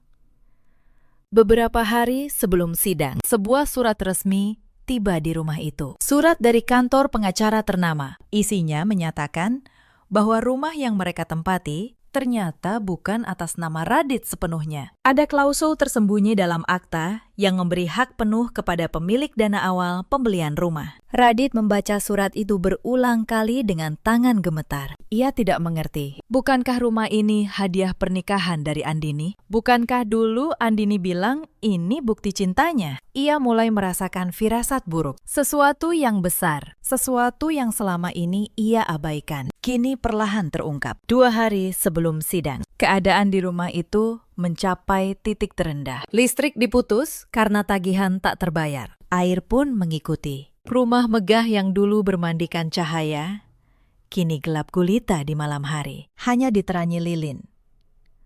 Bu Yati duduk di ruang tamu yang temaram, memandangi tangannya sendiri. Tangan yang dulu penuh cincin emas, kini kosong.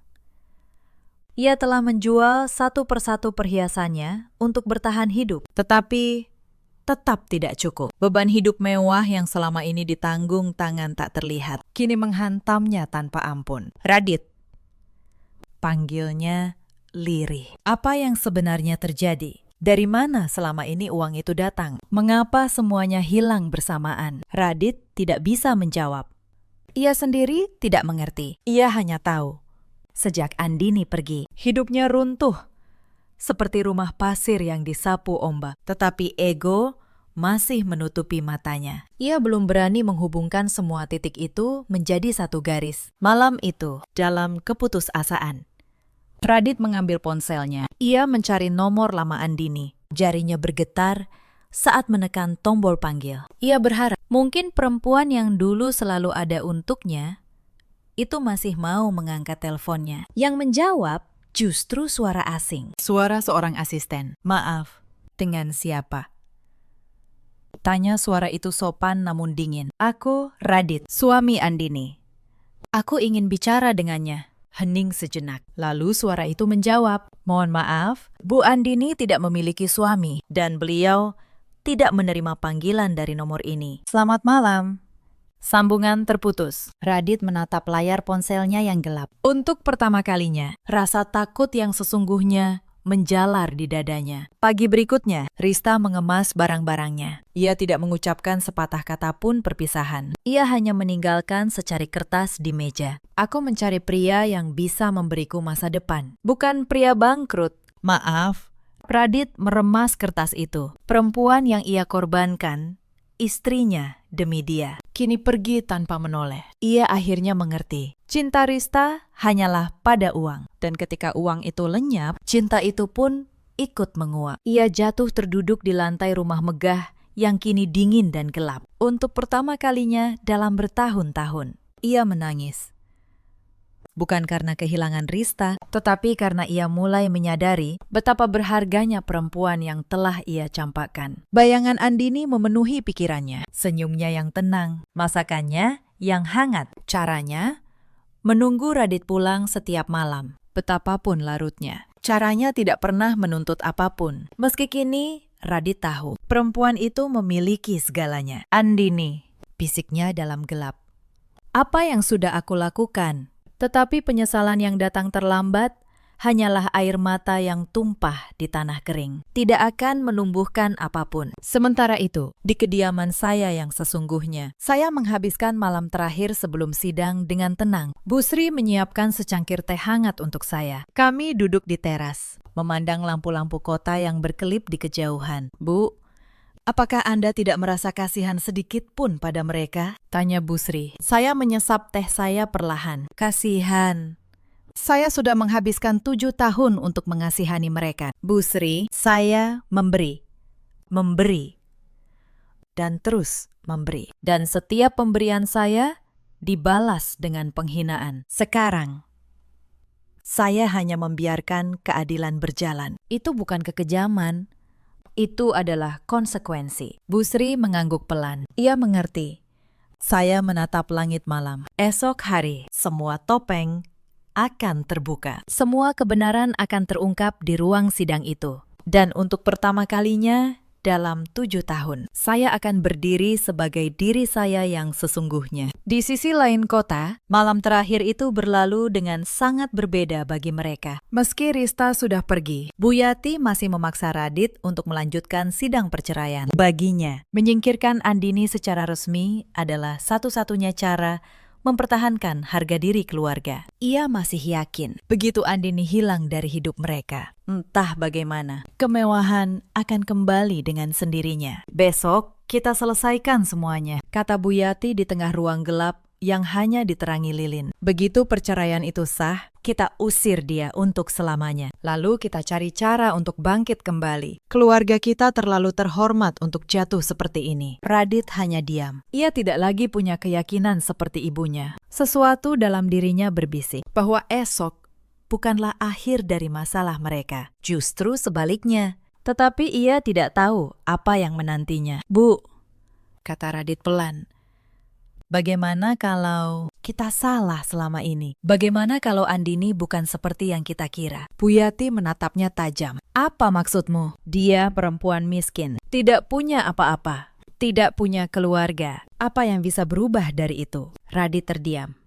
Ia teringat suara asisten di telepon. Bu Andini tidak memiliki suami. Ia teringat surat dari kantor pengacara ternama. Ia teringat betapa cepat seluruh hidupnya runtuh sejak Andini pergi. Potongan-potongan teka-teki itu mulai menyatu di kepalanya. Tetapi ia masih menolak melihat gambaran utuhnya. "Tidak ada," jawabnya akhirnya. "Lupakan saja." "Bu," Malam itu, keduanya tidak bisa tidur nyenyak. Bu Yati dihantui ketakutan akan masa depan. Radit dihantui firasat yang tidak bisa ia jelaskan. Sementara di kediaman saya yang tenang, saya tidur dengan damai. Karena saya tahu esok hari keadilan akhirnya akan datang. Hari sidang pun tiba. Ruang sidang pagi itu penuh sesak. Bu Yati datang dengan dandanan mencolok. Masih berusaha terlihat terhormat meski hidupnya sudah berantakan. Radit duduk di kursi penggugat dengan wajah angkuh yang dipaksakan. Rista bahkan ikut hadir, mengenakan pakaian mewah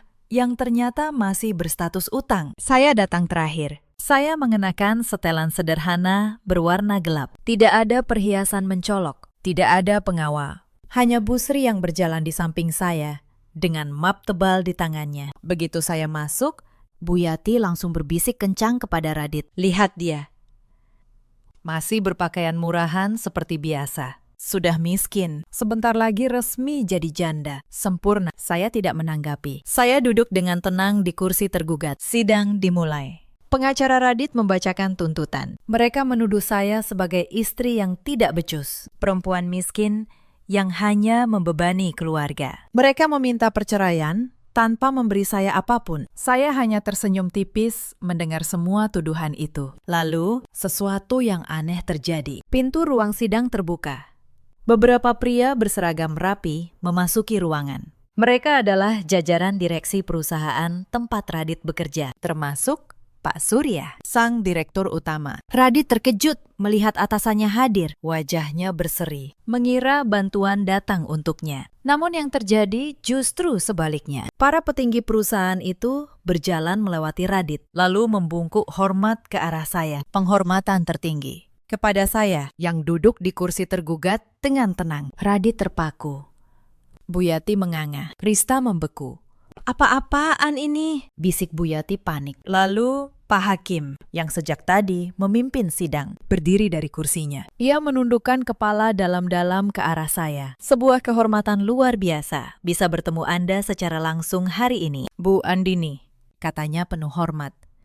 Seluruh ruangan terdiam. Radit menoleh ke arah saya dengan wajah penuh ketidakmengertian. Pak Surya melangkah maju dan berbicara dengan suara lantang agar seluruh ruangan mendengar. Izinkan saya memperkenalkan sosok yang selama ini dirahasiakan. Bu Andini adalah pemilik saham mayoritas perusahaan kami. Beliau adalah pemimpin tertinggi dari seluruh jaringan bisnis tempat saudara Radit bekerja selama ini. Suara itu seperti petir di siang bolong. Wajah Radit berubah pucat, tangannya gemetar. Tidak mungkin, gumamnya. Tidak mungkin.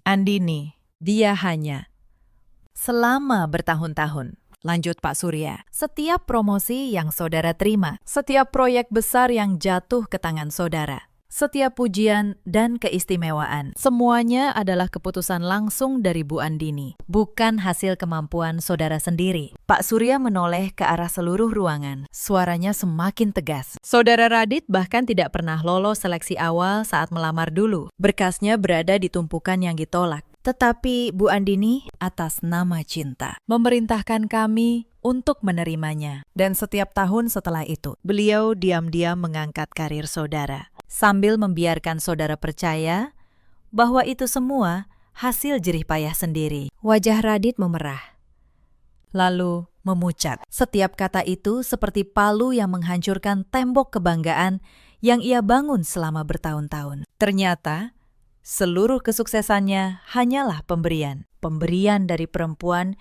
yang baru saja ia hina dan ia campakkan. Pak Hakim menatap tajam ke arah Radit. Maka ketika fasilitas itu dicabut, karier saudara runtuh dalam sekejap. Karena memang sejak awal, semua itu bukan milik saudara. Radit menunduk. Seluruh kebanggaannya hancur lebur dalam sekejap. Kemudian, Bu Sri membuka map tebalnya. Ia mengeluarkan setumpuk dokumen, rekening koran, bukti transfer, hitam di atas putih. Ini adalah catatan transfer selama 7 tahun, kata Bu Sri dengan suara dingin. Uang ratusan juta yang setiap bulan masuk ke rekening Ibu Yati ternyata bukan dari Radit, melainkan dikirim diam-diam oleh Bu Andini untuk menjamin kesejahteraan hidup ibu mertuanya. Bu Yati menjerit histeris. Ia memukul-mukul meja sambil menangis meraung-raung. Ia baru sadar. Perempuan yang ia hina, ia ludahi. Dan ia usir dengan lemparan uang receh. Adalah perempuan yang selama ini membiayai seluruh kemewahan hidupnya tanpa pernah meminta balasan. Tidak. Tidak mungkin, raungnya. Aku telah membuang menantu yang begitu menyayangiku. Rista berusaha menyelinap keluar dari ruangan, tetapi langkahnya terhenti. 2 petugas keuangan dari bank dan kantor pengacara sudah menunggunya di pintu. Seluruh utang kartu kreditnya yang menggunung kini ditagih sekaligus. Kebohongannya tentang keluarga kaya terbongkar di depan semua orang. Ini tidak adil, jerit Rista.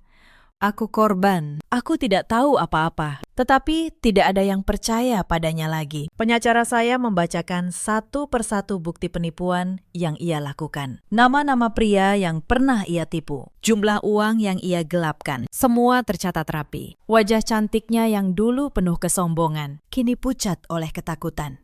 Bu Yati merangkak ke arah saya, meraih ujung baju saya dengan tangan gemetar. Andini. Nak, maafkan ibu, ratapnya. Ibu hilaf. Ibu tidak tahu selama ini kau yang menjaga ibu, kau yang membiayai semuanya. Ibu sudah buta, ibu mohon. Jangan tinggalkan keluarga ini, saya menatapnya. Perempuan tua yang dulu melempar koper dan uang receh ke wajah saya, yang menyebut saya pembawa sial, yang mempermalukan saya di depan seluruh kerabat. Bu, kata saya pelan. Selama 7 tahun, saya memanggil ibu dengan tulus. Saya menyayangi ibu seperti ibu kandung saya sendiri, yang bahkan tidak pernah saya kenal. Tetapi setiap kali saya mengulurkan tangan, ibu menamparnya. Sekarang, saya hanya berhenti mengulurkan tangan, itu saja. Bu Yati menangis terseduh, tetapi air matanya sudah tidak punya arti lagi. Radit jatuh berlutut. Ia menatap saya dengan mata berkaca-kaca. Andini. Suaranya bergetar. Maafkan aku tidak tahu. Aku salah, aku mohon. Beri aku satu kesempatan lagi. Jangan tinggalkan aku. Saya berdiri dari kursi. Saya menatapnya. Pria yang dulu saya cintai dengan seluruh hati saya. Mas Radit, kata saya, tenang. Saya tidak pernah menyembunyikan harta saya karena ingin menipu. Saya menyembunyikannya karena ingin tahu, apakah ada yang mencintai saya sebagai Andini, bukan sebagai uang saya? Saya menarik napas. Dan kau sudah memberi saya jawabannya saat kau melempar uang receh ke wajah saya. Saat kau berkata, saya tidak pernah kau cintai. Saat kau memilih ilusi kemewahan di atas 7 tahun ketulusan saya. Air mata Radit jatuh. Tetapi sudah terlambat. Saya setuju dengan perceraian ini, kata saya kepada Pak Hakim. Dan saya tidak menuntut apapun, karena memang sejak awal tidak ada satupun harta di rumah itu yang benar-benar milik mereka. Palu diketuk. Perceraian itu sah. Saya berbalik dan berjalan keluar dari ruang sidang. Langkah saya ringan. Di belakang saya tertinggal puing-puing kesombongan 3 orang yang baru saja kehilangan segalanya. Tetapi cerita ini belum selesai karena karma punya cara sendiri untuk menuntaskan setiap utang. Beberapa hari setelah sidang, surat pengusiran datang ke rumah megah itu. Rumah yang selama ini mereka tempati ternyata sah secara hukum berada di bawah penguasaan saya. Mereka diberi waktu 3 hari untuk mengosongkannya. Radit dan Bu Yati datang ke kantor pusat, memohon agar saya mencabut keputusan itu. Mereka berlutut di lobi, di hadapan banyak orang. Mereka yang dulu begitu angkuh, kini menanggalkan seluruh harga diri demi sepetak atap. Saya turun menemui mereka, tetapi hanya sebentar. Dulu, kata saya pelan. Ketika saya berdiri di rumah itu, kalian melempar koper saya dan menghambur uang receh ke wajah saya. Kalian menyuruh saya pergi dan tidak pernah kembali. Sekarang, saya hanya mengembalikan apa yang kalian minta. Sebuah pintu yang tertutup. Saya berbalik.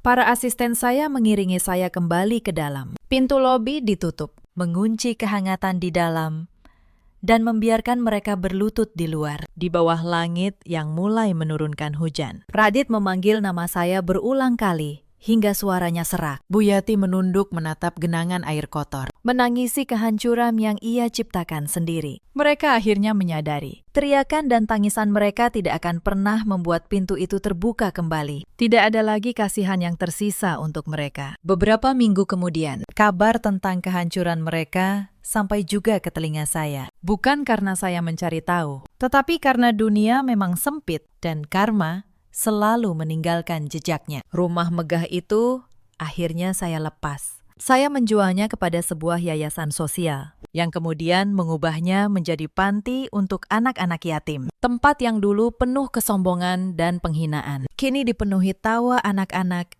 yang membutuhkan kasih sayang. Saya merasa itulah akhir yang paling pantas untuk rumah itu. Radit.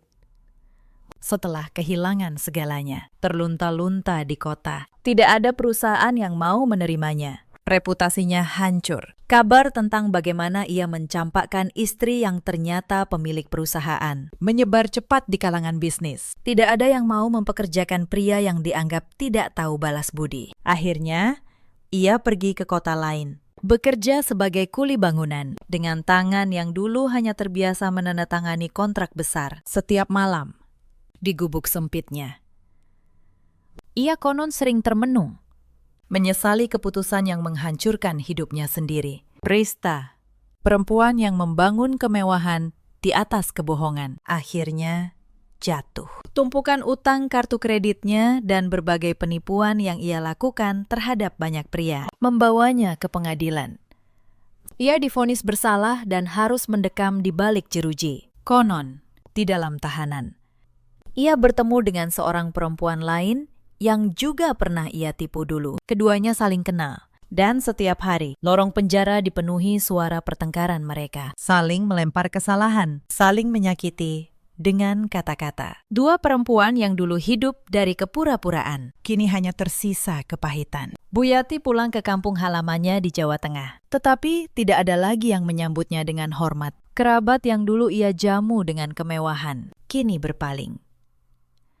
Mereka tahu kemewahan itu bukan miliknya, dan ketika kemewahan lenyap, hormat pun ikut hilang. Ia hidup sendirian di rumah tua peninggalan keluarganya. Setiap hari, ia harus memasak sendiri, mencuci sendiri, mengurus segalanya sendiri. Tangan yang dulu hanya memegang perhiasan, kini kasar oleh pekerjaan rumah. Dan dalam kesepiannya, ia sering menangis mengingat menantu yang ia hina. Konon, ia menyimpan 1 keping uang Rp500 di laci mejanya, receh yang ia ambil dari yang dulu ia lemparkan ke wajah saya. Ia menyimpannya sebagai pengingat bahwa karena receh-receh itulah ia kehilangan menantu yang menyayanginya melebihi anak kandungnya sendiri. Setiap orang akhirnya menuai apa yang mereka tanam. Sementara itu, kehidupan saya yang sesungguhnya kembali bersinar. Saya kembali memimpin perusahaan secara terbuka. Tidak ada lagi yang perlu saya sembunyikan. Para karyawan menghormati saya bukan karena harta saya, tetapi karena cara saya memperlakukan mereka dengan adil dan manusiawi. Saya juga membuka sebuah lembaga sosial untuk perempuan-perempuan yang pernah mengalami nasib seperti saya dulu. Perempuan yang direndahkan, yang diremehkan, yang kehilangan kepercayaan diri karena perlakuan buruk orang-orang terdekatnya. Saya ingin mereka tahu bahwa harga diri mereka tidak ditentukan oleh siapapun selain diri mereka sendiri. Beberapa bulan kemudian, saya bertemu dengan seorang pria yang juga seorang pengusaha besar. Tetapi yang membuat saya jatuh hati bukanlah kekayaannya, melainkan caranya memperlakukan saya. Ia tidak pernah memandang saya dari harta. Ia memandang saya sebagai manusia, sebagai Andini. Suatu pagi, mobil mewah berhenti di depan gedung kantor saya. Pria itu turun terlebih dahulu, lalu mengulurkan tangannya yang kokoh. Saya menyambut uluran tangan itu dengan senyuman hangat yang tulus. Kami berjalan berdampingan menuju pintu utama, memperlihatkan sebuah kesetaraan